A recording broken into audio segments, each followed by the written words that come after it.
Assalamualaikum warahmatullahi wabarakatuh. Perkenalkan, nama saya Poppy Agustin, NIM L1A11987 dari kelas R002 atau kelas B, Program Studi Kehutanan, Fakultas Pertanian Universitas Jambi, dengan mata kuliah silvikultur dengan dosen pengampu Bapak Dr. Force Bambang Irawan, SP, MSc, IPU. Nah, di video sebelumnya saya sudah menjelaskan mengenai perbanyakan atau perkembangbiakan tanaman secara generatif, dan di video kali ini saya akan menjelaskan mengenai perbanyakan atau perkembangbiakan tanaman secara vegetatif. Jadi teman-teman perlu mengetahui apa sih yang dimaksud dengan perbanyakan atau perkembangbiakan tanaman secara vegetatif itu. Mengenai perbanyakan secara vegetatif, nah, jadi apa sih yang dimaksud dengan perbanyakan atau perkembangbiakan tanaman secara vegetatif itu?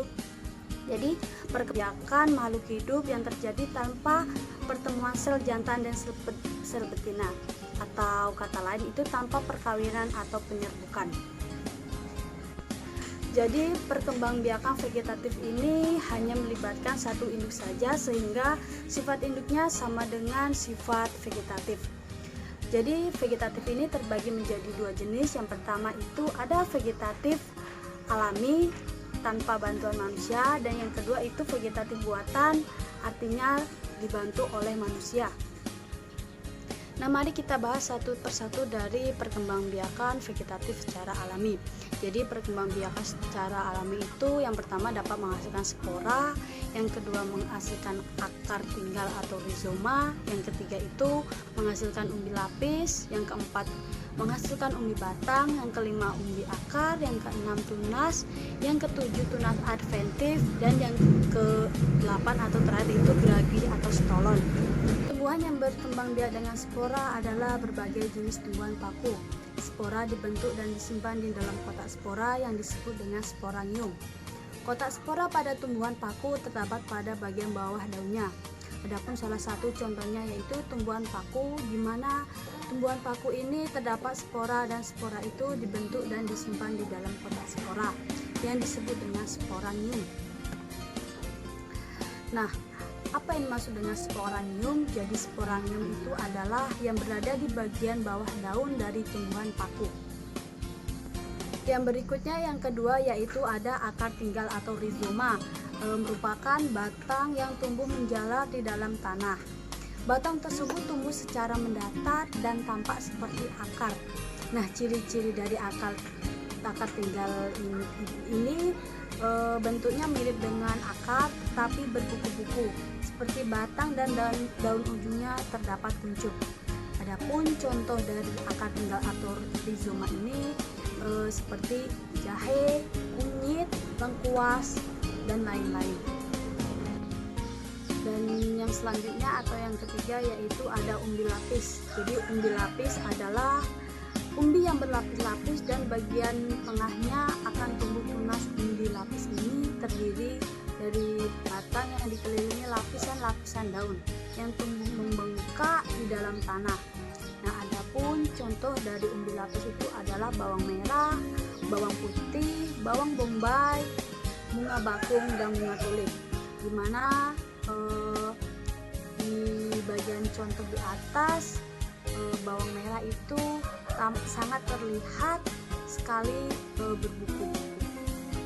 Dan yang selanjutnya yaitu yang keempat ada umbi batang, adalah modifikasi batang yang membentuk umbi dan ujung membesar terletak di dalam tanah. Tumbuhan yang berkembang biak dengan umbi batang yaitu seperti kentang dan ubi jalar. Dan yang kelima yaitu ada umbi akar. Umbi akar adalah akar yang membentuk cadangan makanan yang berbentuk menggembung di dalam tanah. Jadi tumbuhan yang berkembang dengan akar ini contohnya yaitu wortel dan lobak. Dan yang keenam yaitu ada tunas. Tunas yaitu bagian tumbuhan baru yang tumbuh di sekitar induk.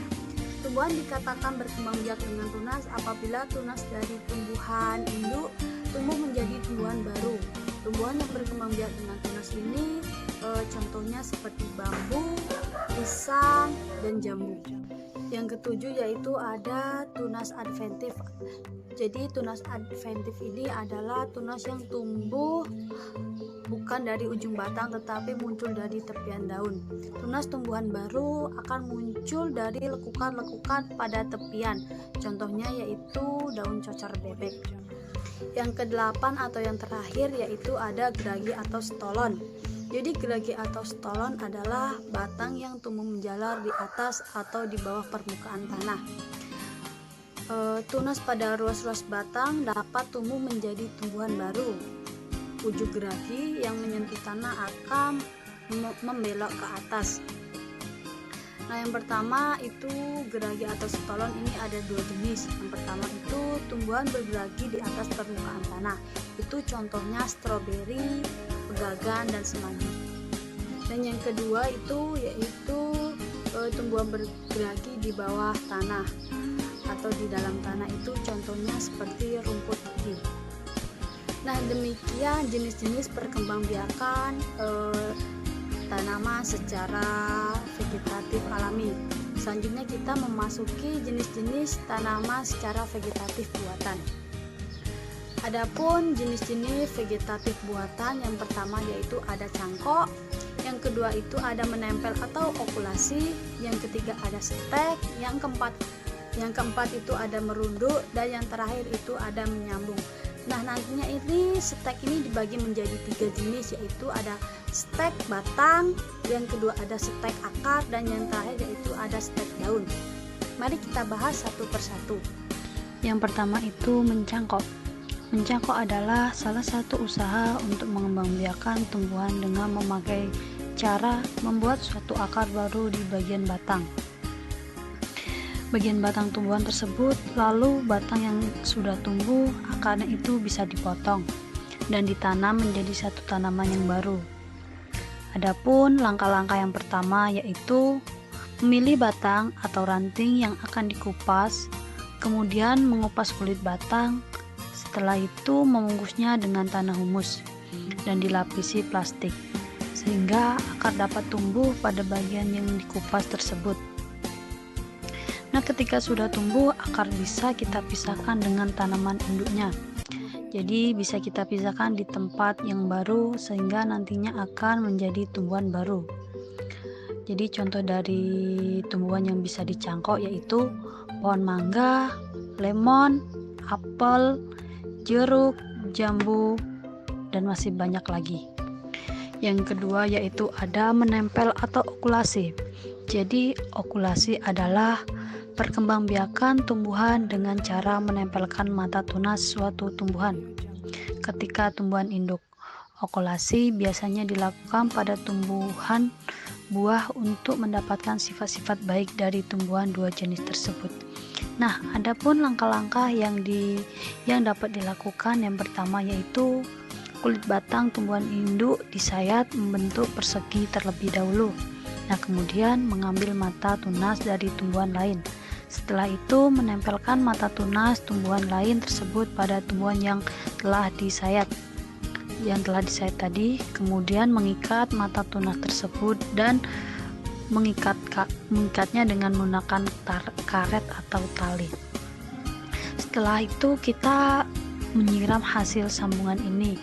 Adapun tumbuhan yang dapat dikembangkan dengan okulasi yaitu pohon mangga, belimbing, karet, dan masih banyak lagi. Yang ketiga yaitu ada merunduk. Perkembangbiakan dengan cara merunduk ini dapat dilakukan dengan cara yang sangat mudah dan sederhana. Cara perkembangbiakan buatan dengan cara merunduk ini adalah dengan cara membengkokkan sebagian batang atau ranting dan nantinya memendapkan ke dalam tanah. Nah, jadi ranting pada tumbuhan ini akan membengkok dan sekitar kurang lebih 2 minggu ranting yang dibengkokkan akan muncul akar dan kita bisa pisahkan dengan tanaman induk ke media tanaman yang lain sehingga menjadi tumbuhan yang baru. Nah, adapun tumbuhan yang dapat dikembangkan dengan cara merunduk yaitu melati, alamanda, apel, dan mawar pagar. Dan yang keempat yaitu ada menyambung. Jadi menyambung adalah perkembangbiakan tanaman dengan menggabungkan dua batang tanaman yang sejenis. Menyambung dapat dilakukan dengan tujuan untuk menghasilkan sifat-sifat yang unggul dari kedua tanaman. Adapun tanaman yang bisa disambung yaitu mangga, jambu, dan rambutan. Yang terakhir yaitu ada stek. Jadi stek ini terbagi menjadi 3 bagian. Yang pertama ada stek batang, yang kedua ada stek daun, dan yang ketiga ada stek akar. Jadi stek akar ini dilakukan dengan cara memotong atau memisahkan bagian tumbuhan untuk membuat individu baru dengan cara disemaikan. Adapun contohnya yaitu singkong. Yang kedua yaitu ada stek daun. Stek daun ini cara perkembangbiakan tanaman dengan menggunakan sebagian daun tanaman untuk ditumbuhkan menjadi tanaman baru. Contoh dari tanaman yang dapat di stek adalah cicak bebek, lidah mertua, dan lidah buaya. Dan yang ketiga yaitu ada stek akar. Jadi stek akar ini dilakukan pada bagian bawah tanaman seperti stek akar ini bertujuan untuk mengoptimalkan pembentukan sistem bagian atas tanaman. Adapun contoh dari tanaman yang dilakukan dari stek akar ini adalah sukun, jambu biji, dan albesia. Ada beberapa faktor yang mempengaruhi perbanyakan tanaman. Yang pertama yaitu ada faktor suhu atau temperatur lingkungan, yaitu salah satu faktor yang menentukan tumbuh kembang, reproduksi, dan juga kelangsungan hidup dari tanaman. Suhu yang baik ini bagi tumbuhan adalah antara 22 derajat Celcius sampai dengan 30 derajat Celcius.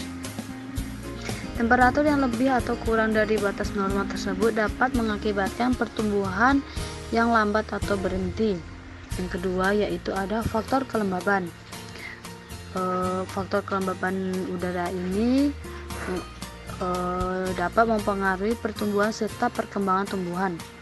Tempat yang lembab dapat menguntungkan bagi tumbuhan, di mana tumbuhan dapat mendapatkan air lebih mudah serta berkurang penguapan yang akan berdampak pada pembentukan sel yang lebih cepat. Yang ketiga yaitu ada faktor cahaya. Jadi faktor cahaya matahari ini sangat dibutuhkan oleh tanaman untuk dapat melakukan fotosintesis, khususnya tumbuhan hijau. Yang keempat yaitu ada faktor hormon. Jadi faktor hormon pada tumbuhan ini juga memegang peranan penting dalam proses perkembangan dan pertumbuhan, seperti hormon auksin untuk membantu memperpanjang sel, hormon giberelin untuk pemanjangan dan pembelahan sel, hormon sitokinin untuk mengingatkan pembelahan sel, dan hormon etilen untuk mempercepat buah menjadi matang. Demikian hasil dari presentasi saya. Kurang dan lebihnya saya mohon maaf. Saya akhiri dengan wabillahi taufik walhidayah. Wassalamualaikum warahmatullahi wabarakatuh.